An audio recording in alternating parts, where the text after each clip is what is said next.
Buongiorno, allora buonasera a tutti, è un grandissimo piacere essere qui stasera per poter moderare questo incontro con queste due persone squisite. Ci siamo appena conosciuti, con Thilo Mühle di Mühle Glashütte e con Steim di Junghans. Allora, il bello probabilmente di questa semplice conversazione sarà che entrambe le aziende nascono più o meno nello stesso periodo, in due zone diverse della Germania. Quindi una nasce nella Foresta Nera costruendo dei clock wall watches, quindi degli orologi da parete, mentre l'altra nasce in una condizione completamente diversa e poi ha un'evoluzione ancora più interessante, al limite dell'avventuroso. Ma adesso cerchiamo di farci raccontare da loro direttamente quello che può essere veramente interessante nella storia di questi grandi brand. Perfetto. Please, are you okay if I start with Hannes? Because he's younger than you know. So. Of course. He need longer to explain, you know. So. Hannes, I read a little bit about the history of Junghans, but what you told me before wasn't easy to find. So can you please start introducing us what was the really beginning of your company in the middle of the Black Forest? Yeah, the Junghans family looked for a new business idea, and they started to produce parts for watches, for clocks at that time. And then later on, they found out they can assemble the whole clock, and they did a lot of automation. So in 1903, we were the largest clock company in the world, producing 9,000 clocks a day with 3,000 employees. Wow, that's unbelievable. It was a huge number, huge number. And I would like to ask you something more about the development of the company in the middle of the last century. Because I see that you also develop a museum, a Junghans museum recently, right? Correct. We started that in 2018 because there was so much history. In 1927, we started with the first wristwatch. It was made for the American market. When? In? 1927. 1927. And it was called the No Break. Bravo, exactly. And you told me that it was an excellent choice to give the watch an English name, right? Exactly. So it went on the American market right away because it had a special no-break system. So if you hit it somewhere, it would not break right away. And we started to produce our own movement. So we were, in the 50s, the third largest chronometer producer after Rolex and Omega.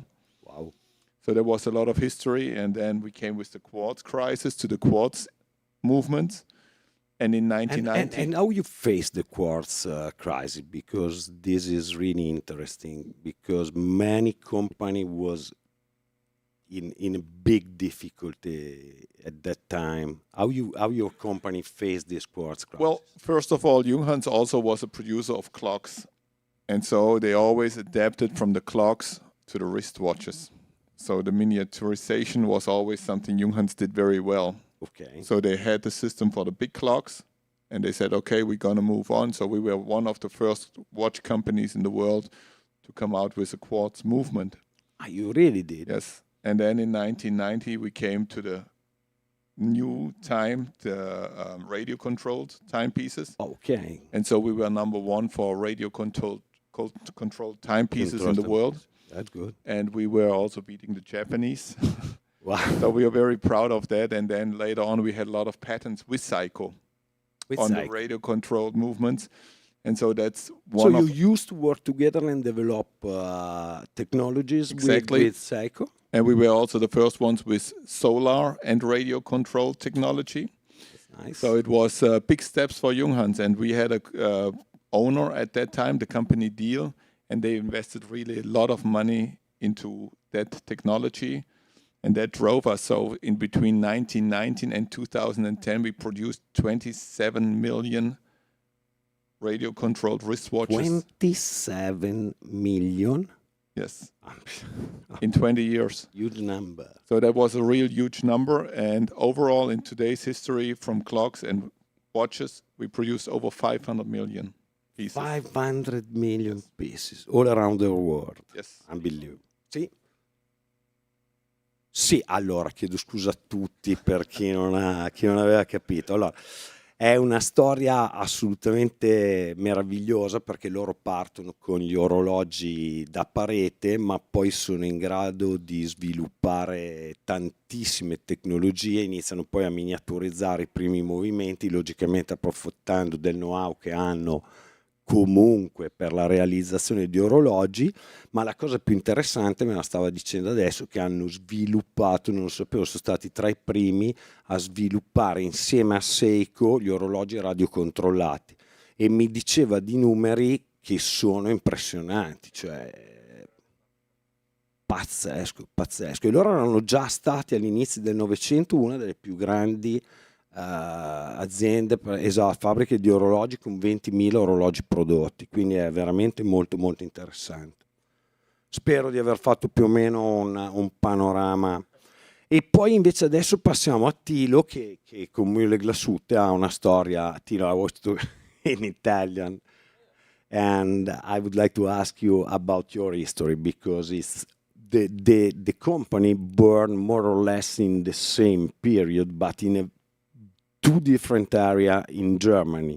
So you told me a little bit about the story of the development of the watchmaking in Glashütte, and this is really interesting. So if you can introduce us a little bit about this history, I think that they will appreciate. Okay, first let me say buonasera, and it's a pleasure for me to be here and to be on the stage with Hannes and you. Glashütte is outside of Switzerland the famous place for the watch industry in Europe, and it started in 1845 when Ferdinand Adolf Lange was more or less sending by our king from Saxony to the area because it was a very poor area and they tried to help the people to earn money, and he was looking for different places. At the end he decided for Glashütte. Now we are lucky about this. And then he started to educate the people as a watchmaker. Ok, it's better I translate. Allora, lui dice che nasce tutto a Glashütte. Glashütte era un'area particolarmente povera di minatori, però avevano a disposizione le materie prime. A un certo punto il governo decide di finanziare lo sviluppo di un'altra industria che potesse sviluppare economicamente il territorio, e da lì sono partiti con la produzione di orologi da polso. No, da polso. At the very beginning you don't start with you start with clock, right? Or with pocket watch? In Glashütte? Yeah. With pocket watches. With pocket Yeah, watch. also Ferdinand Adolf Lange, they start with Yeah. pocket watches. That's good. And you also told me before you told me before about the unbelievable history of your family across this huge event of the last century. I mean, just after the Second World War, when you remain in the east area of Germany under the communism, it was quite tough for you because they even closed your company, right? This is really difficult to understand if you are growing up in a free world. In East Germany, it was not really allowed at the end to have your own company. And in 1972, our company was socialized by the government. So my father sometimes make the joke in the evening, he was capitalist, and in the morning, on the next day, he was director on a socialist company.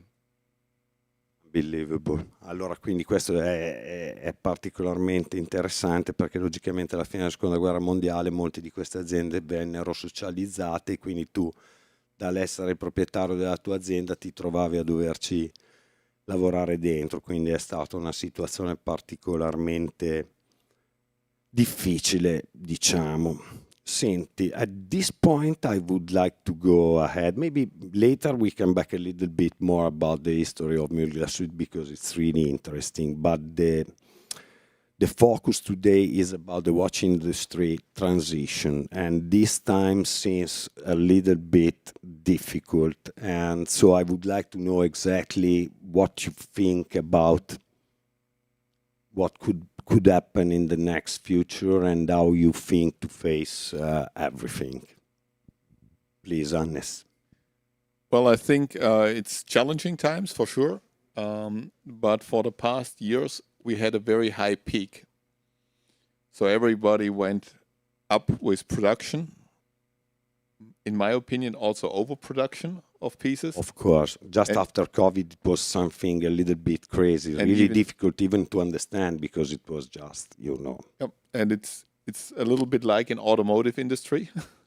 Everybody tried to be better, more pieces, and a lot of company invested into machines, so they had to produce more pieces. And I think right now we are coming back to a normalization of quantities. And we also had a lot of new brands trying to come into the market. And they spent a lot of money, they entered the market, they were there for a certain time, and then all of a sudden it got to a normal level for them. And I think that was a big challenge for the past years, also for jewelers, because a lot of new brands knocked at their door. Hey, can you sell our timepieces? Of course. A lot of money was invested. Also, a lot of investors tried to invest. They also want to have their own watch brand. And that made it... But the market is always the same, you know, so Exactly. if you had too much player, the situation could become a little bit On the tough. other side, we had smartwatches entering the market. So today, the largest watch manufacturer is a computer company. It is, probably. But I don't think they are really watches. Is a device that you put on your wrist, No. right? Do we want to do some translation or... Ah, bravo, sorry. Scusi. Ok, mi dimentico sempre di tradurre. Allora, sostanzialmente il concetto è quello che adesso ci sono veramente dei tempi difficili che si sono generati a seguito di un'eccessiva positività, no? C'è stato un momento veramente che era difficile da comprendere anche per noi, no? Perché subito dopo il Covid c'era una situazione. Io mi ricordo che parlavo con degli amici commercianti che avevano paura che avevano magari uno stock un pochettino importante e erano un pochettino preoccupati. Hanno venduto anche la polvere che hanno raccolto dentro le cassaforti, quindi è stato particolarmente particolare, insomma, come momento. E per cui adesso bisogna risettare tutto quanto, diceva Hannes, su dei valori, dei parametri più normali. Nel frattempo comunque sono arrivati sul mercato anche tanti nuovi marchi che vanno ad affollare quello che però rimane una dimensione che è quella del mercato che conosciamo tutti. I did it. Not very good, but I did it. No, and just to finish that last part with the smartwatches, because I think for us as watch companies, it was important because a lot of young people who wouldn't wear watches. But they wear this kind of device they can put on their wrist. Right? And also older people started to wear these watches. And now we see that a lot of people get tired of it because you always have to charge it every second day, the latest. Yeah, but allow me to make you, to tell you something, but you already know that. Even when there was the big quartz crisis in the middle of the 70s, everybody was changing everything, everybody was in panic, no? So, but then the booming after the quartz crisis was unbelievable. As you said correctly, is that this kind of guy, they use this device to put on their wrist, but I think the young people, they can really understand which are the real contents of the mechanical watch. And they come back to buy mechanic watches exactly. because they want to be offline at a certain time in the evenings. Bravo. And they go back to the mechanic, what helps companies like us. Come? No, vabbè, ma non voglio fare... No, ma ne ho bisogno, che sono così... un pochettino qualcuno di me, no. Grazie. Grazie. No, lo facciamo insieme che così se mi passa qualche passaggio. Esatto. Bravo. Esatto. Grazie Dodi, ti voglio bene anch'io. Sì, ok, va bene. Bisogna, sono qua. No, tranquilli. No, quello che stavamo dicendo adesso è su questo problema che si sta ponendo con questi smart watches che un pochettino tolgono l'attenzione, però come confermava Hannes anche, cioè partono da questi device, però poi restano affascinati sostanzialmente ancora dall'orologio meccanico e soprattutto alla sera, diciamo, quando escono, che si vogliono disconnettere un attimo, perché parliamoci chiaro, anche restare sempre connessi.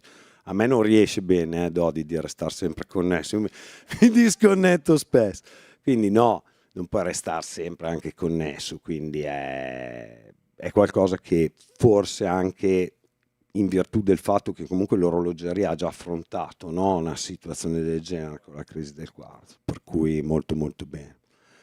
Allora quindi adesso faccio la domanda anche a Thilo, di modo che ci può dire anche lui.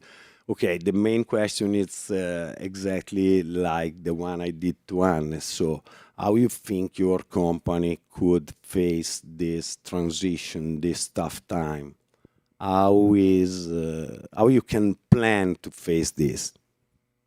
Yeah, the question at the end is what possibilities we have. So we have to follow a little bit our rules, and I don't agree with everything what Hannes said about the crisis. I guess also we have a crisis in the world, what is not really good for consume. Okay, no, the global situation right now is really. And another really point is the smartwatches is it's a tool for people. They want to get information, but what we produce is emotions. Nobody need really. Said now always connected. Yeah, you are always connected, yes. Which means. And well, what we give in this electronic world the people the possibility to get time without any energy from outside. And in most of the cases, you can see the movement and you can see the mechanical parts, how they work. And this is the kind of emotions, including the story behind the model, for example. For us, this is the SAR timer. We see it just now, so that was good for me. Let me ask you something. Do you think that young people, the new generation, they are enough educated to understand the real value of mechanical? Io che faccio così sulla translation. Così. Sorry. No, magari lo spiego velocemente così poi tu fai la domanda. Diceva Thilo che non è d'accordo su tutti i punti che diceva prima Hannes, perché secondo lui comunque c'è un'alternativa rispetto a quello che è elettronico, perché comunque non c'è bisogno di uno stimolo esterno, quindi l'energia o la carica per caricare l'orologio, perché c'è un movimento che funziona come un motore per l'orologio, che è visibile, che è qualcosa di più emozionale rispetto a uno smartwatch, e che quindi diciamo che il fatto di avere qualcosa di elettronico prima magari poi lascia spazio a questo tipo di prodotti. Esattamente, e poi gli ho chiesto anche come vedeva se c'era la necessità di dover educare un pochettino di più i giovani a capire quello che è il valore. In realtà questa cosa sta avvenendo in modo ancora più drammatico nell'automotive, no? C'è questa transizione soprattutto che sta diventando, I say that this transition is quite, it could become serious also in the automotive, because this transition between electric car and engine car is you drive an electric car, Thilo? I cannot answer on this question. Also, let me answer like this, not yet. Okay, I will ask you later. I think you should ask also to Hannes. Hannes, you wanted to say something about that? I'm very old-fashioned, so the day. Good. So it means a lot of cylinder. Not necessarily a lot of cylinder, but the last day we can order gasoline cars or diesel cars. I will buy two, so it lasts for a long time. That's super nice. No, okay, and this is interesting because which will be your next move? You told me about your marketing department before, Thilo, and you said you have to arrange everything to be able to cover this kind of new media, the digital media. And in the digital media, you think you can find a way to promote the content, the real content of your product and of your company? La domanda che sta facendo Enrico è appunto riguardo a come si stanno I always muovendo forget. per riuscire a trasmettere i valori che diceva prima Thilo in maniera moderna, quindi anche attraverso social media, avere tutto il materiale che serve per far capire esattamente cosa c'è dietro al marchio. Yeah, for us, I guess it's important because we have two kind of customers. We have the older one where we are, so in this age, so 50, 50 up, and for them it's not easy, but for them we have the right products when they like mechanical watches. For the new generation or for the young generation, this will be challenging because, but what I feel is that it's also the question how they're growing up with the families. In the families, if they have contact with mechanical things. And then another side, maybe also from us, from the industry, we have to think about what we can offer in the future them that they are interested in a mechanical watch. That means, in my head, not only the mechanical watch, but maybe a combination. I will not say a hybrid watch, but something what is really good for them. I don't know today what they can use for the normal life, like a app in the mobile phone, what they can use, combined with a mechanical watch. Then you can find the way to get the interest. That is an important point. And when we get the interest, then we can go ahead to talk with them and to find out what is good and what is not good. Okay, that's good. So I Traduci would like tu, Enrico. No, allora Thilo diceva che chiaramente ci stanno di fronte a due tipi di clientela. Ovviamente c'è una clientela che ha qualche anno in più, che quindi è abituata ad avere dei prodotti meccanici, dei prodotti diciamo più classici, mentre appunto ci sono i ragazzi più giovani, le nuove generazioni, che dipende da quello che è un po' il loro background, anche la loro famiglia, se sono abituati a vedere questi oggetti o no. Ma dice che secondo lui il loro compito è di trovare anche nel futuro una soluzione in cui magari creare dell'interesse verso questo tipo di potenziali acquirenti, magari creando anche delle tecnologie nuove che ovviamente in questo momento non conosciamo, non ci siamo ancora arrivati, ma magari esisteranno in futuro. Perfetto. So I would like to ask you the same question, Hannes. What do you think about this? So I got a little different opinion again, like Thilo. That's nice. That's but good. that's no problem. I think the one thing is we will have smaller, serious quantities. So we will not have the big quantities anymore. So on the one side we have serial production, and on the other side we will have limited editions. Ok, lui pensa che ci sarà un mondo un po' diverso in cui ci saranno produzioni più piccole, quindi ci sarà qualcosa di seriale, quindi continuativo, ma molte più edizioni limitate e quindi non quantità così grandi come siamo abituati oggi. And the other thing I see today is that a lot of parents, grandparents, give watches to the younger generation as a gift for their graduation, for their not baptism, but for their communion. Celebrate an important event in life. Exactly. So the personalization, whether it's a laser engraving on the backside or for adult people, also the individualization of the dial of the watch. And I think that's something smaller companies like us can do, and that's a big advantage from us compared to the big groups, where we can fulfill customer wants, needs much quicker than big brands. Ok, dice che secondo lui un'altra direzione in cui possono andare dei brand che non sono, diciamo che sono della dimensione di Junghans e Mühle, è creare una personalizzazione, perché molto spesso l'orologio è un regalo che viene fatto per eventi importanti e quindi si può personalizzare di più, quindi creare magari delle incisioni sul retro, dei quadranti particolari personalizzati, in modo che chi compra l'orologio lo senta più suo e non senta che sia solamente un oggetto che tutti hanno per strada.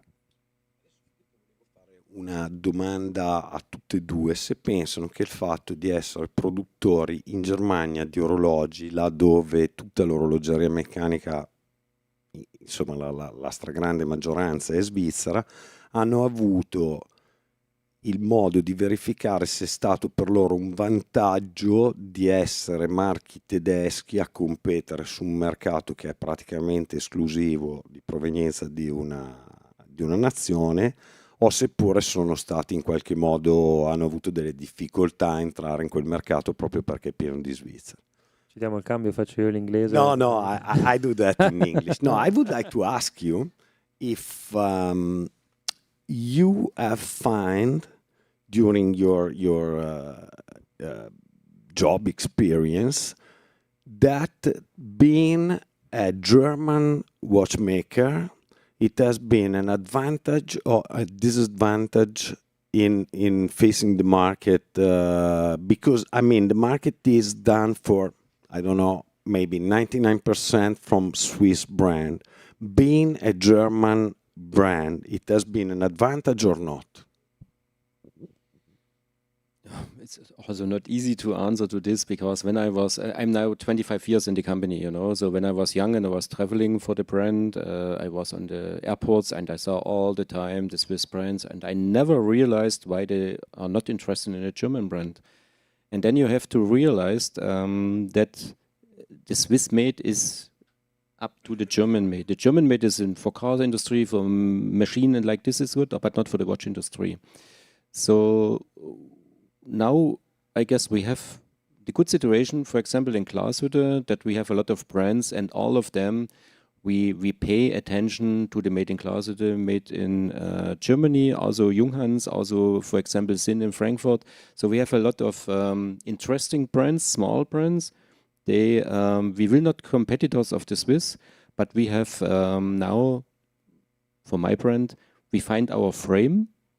And when you accept your frame and you will not went out or you want to go out, then you have a good chance to survive and also to be accepted outside of the Swiss. Okay, because you did very well in the past and you build up a strong identity of your brand, and you can remain inside this identity and you need to promote it. Yes, but wait, he has to make the translation, because Allora, no, diceva semplicemente che lui, quando adesso sono 25 anni che lavora nell'azienda, e quando era giovane anche lui vedeva sempre questi orologi svizzeri, si chiedeva perché non ci fossero più orologi tedeschi, perché comunque la Germania è famosa per essere anche un produttore di qualità in altri settori.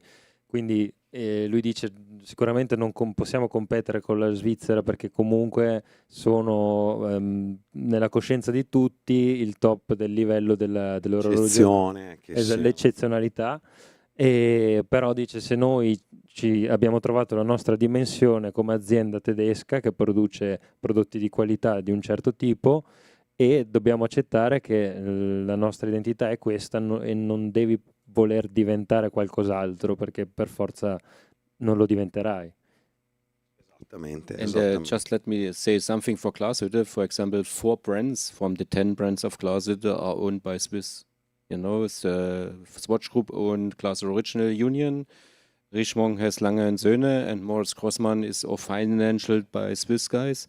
So there's also some politics in Glashütte from Switzerland. So, and I'm an original guy from Glashütte, so I will not fight to this, but I will. I give them my opinion as an original Glashütte guy. That's why my question was maybe because I will ask Hannes and then I tell you what I was thinking. Sì, diceva semplicemente che ci sono quattro aziende di Glashütte che in realtà sono proprietà svizzera, quindi c'è un po' di politica anche lì, perché gli svizzeri comunque hanno capito che è una zona interessante e stanno cercando di entrare anche lì. So the same question for you, Hannes. Do you think you have been really disadvantage in the market being German, or then I tell you why I did this question. Me personally, I don't feel like it. I think with Junghans we have a very great history, and I think what Thilo said before, today we tell histories to our customers, and that's important. And with a quick changing world, those iconic things, those values are more and more important to people again. And with information going like this, something like a watch, something emotional is more important and getting more important. And if you have a true story and not a made-up story, I think that will benefit to you. But the most important for us are our customers, the jewelers, the retailers, that need to have that emotion to sell our product, because finally they are the binding person to our end customers, and we are only as good and successful as they are. Ok, lui dice che secondo lui non si sente svantaggiato dal fatto che sono un brand tedesco, ma sa che hanno una storia di centinaia di anni da raccontare, e quindi diciamo che il suo focus è quello di trasmettere quello che sono i valori, quello che è la storia del brand Junghans, in modo che non solo il cliente finale riesca a capire perché dovrebbe comprare questo piuttosto che magari un marchio svizzero, ma anche e soprattutto i nostri negozi, i nostri partner riescano a trasmettere gli stessi valori al cliente, in modo che arrivi proprio una comunicazione coerente su quello che è il brand Junghans. Esattamente, ma infatti la domanda mia era posta proprio in questi termini, perché comunque quello che sta avvenendo secondo me sul mercato globale è che si stanno affermando molti marchi che sono al di fuori della Svizzera, sia nell'alto che nel medio, che diciamo nella gamma più accessibile. Quindi secondo me questo fa sì che possa essere molto più interessante, esattamente come diceva Hannes, per avere una narrativa importante sull'origine del tuo prodotto, la storia del tuo prodotto. Quindi questo fa sì che possono esserci degli sviluppi ulteriori. I translate for you. No, I understand. Yeah. No, I don't understand. But to say what Hannes means he is right with all these points.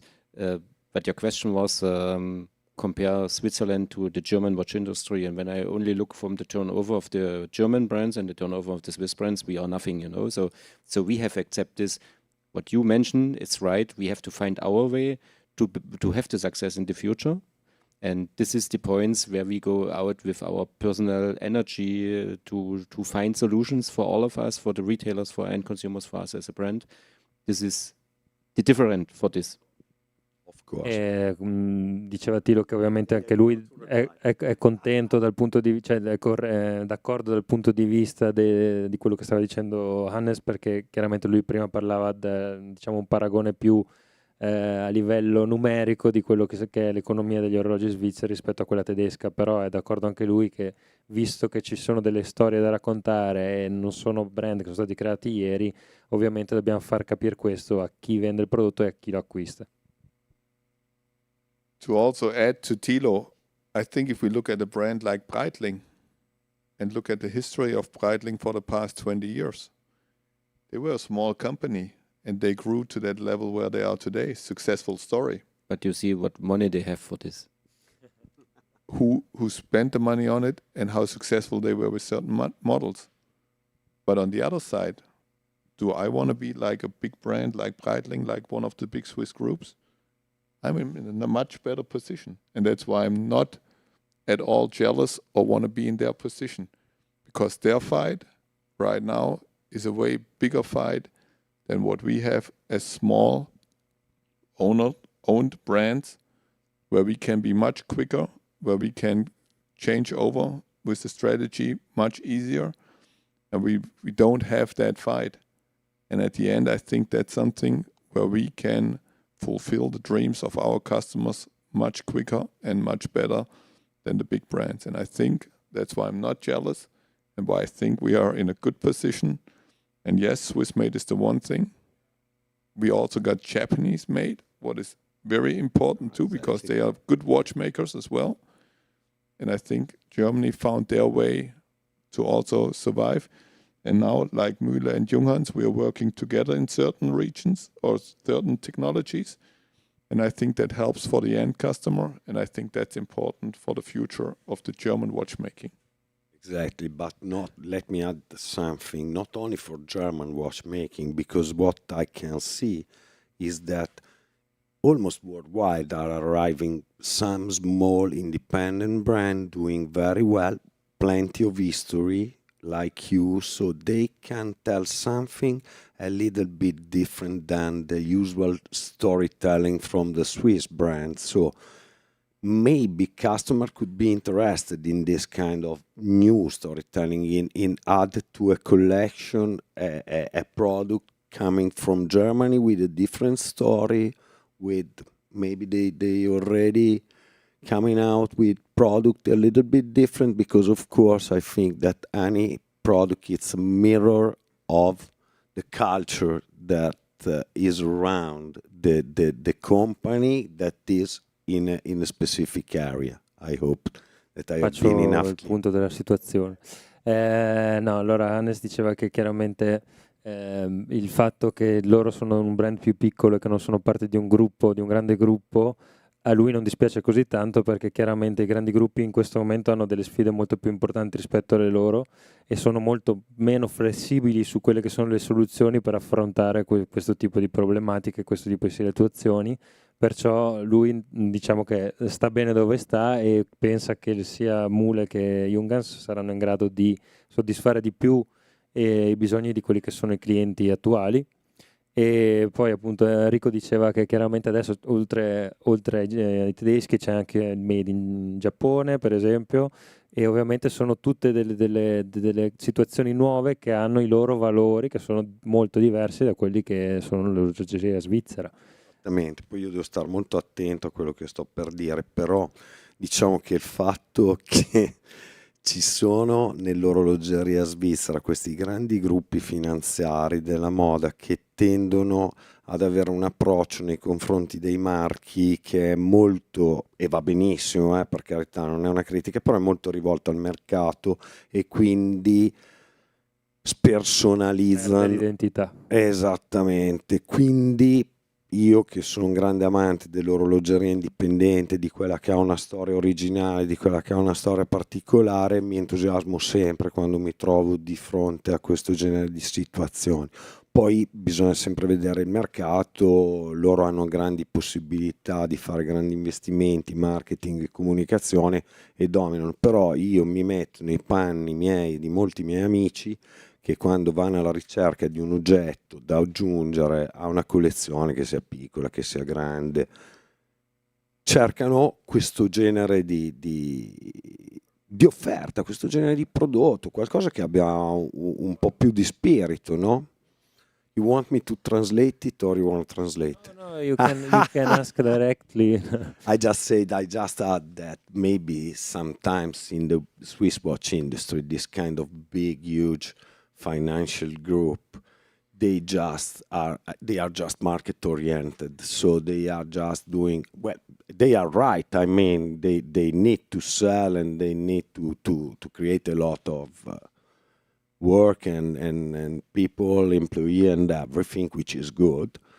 But maybe sometime if you look at the product, there's not plenty of spirits and of soul like the product you did. And I did as an example that a lot of friends of mine like me, when you have a small collection, a big collection, but you are looking for a piece to add to your collection, maybe you are looking for a nice storytelling, for a nice company and product like you did, no? This is why small independent brand are very important right now in the market. They can really make the difference. Also in the sales, you see the politic of the big groups are go ahead with his flagship stores. So really old retailer lose the brand and then they sit there and what should they do? They need turnover to have to pay or to financial the overcost.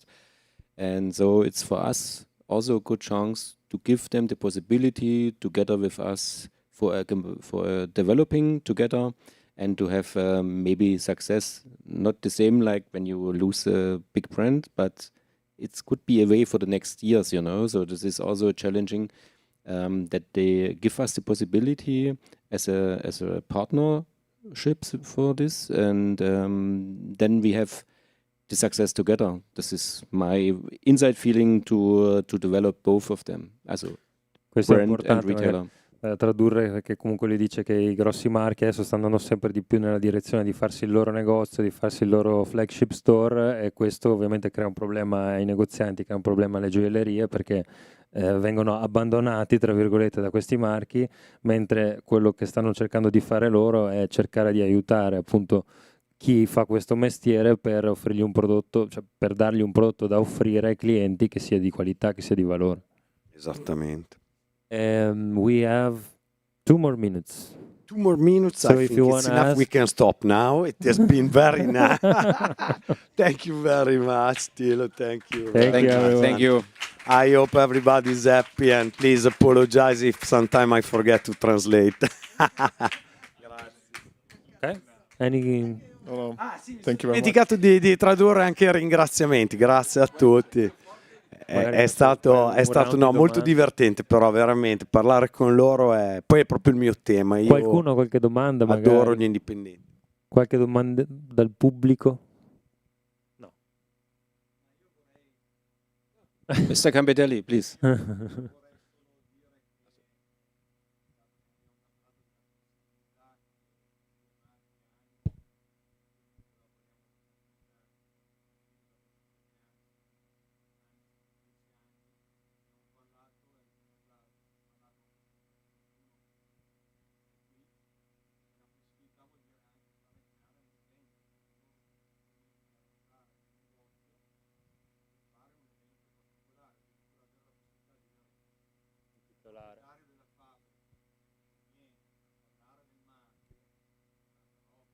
Sì, qualcosa che non possono fare i brand di cui parlavamo prima.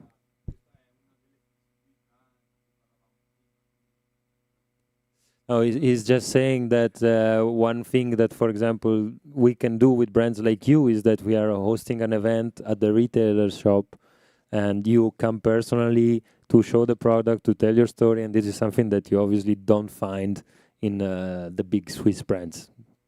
Yeah, we have not to wait for our end consumer. We have to go to our end consumer. And this is maybe for me, for the future, also from the marketing point, the important thing that we not sit and wait.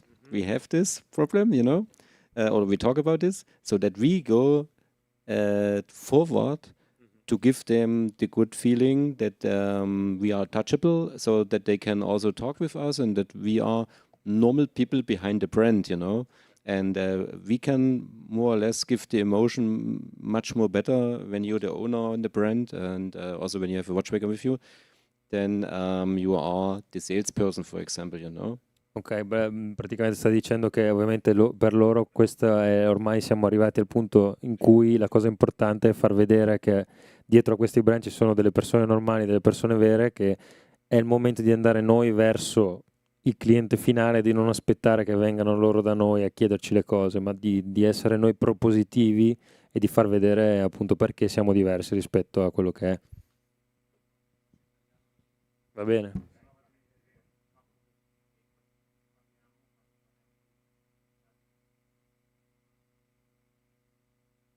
He's asking what kind of quantities are we talking about when we talk about customization of dials, or what we spoke about before. We start with one. No, and we did that. We have some special watches as well. We had some limited pieces on gold side and platinum side, for example. And there was a customer saying, I don't like rose gold. So we did a yellow gold for him. And he didn't want the carbon optics on the dial. So he got one without. Yes, the price increases a little bit, but a lot of customers will say, I love it. Or if somebody says, I need different hands because I cannot read it. We can do quite a lot. Where it gets more complicated is on the case side. If you go to different casing, then it gets more and more complicated. But we had very small quantities. We did a 100 series for Wempe this year for the anniversary with Wempe and Junghans. We did the Sporting Lisbon championship watch last year, 96 pieces, because they shot 96 goals that year. And those are little things. We had a company celebrating their 40th anniversary, so we did 40 watches with different color combination. So that's something that can be done more easily for small companies like us.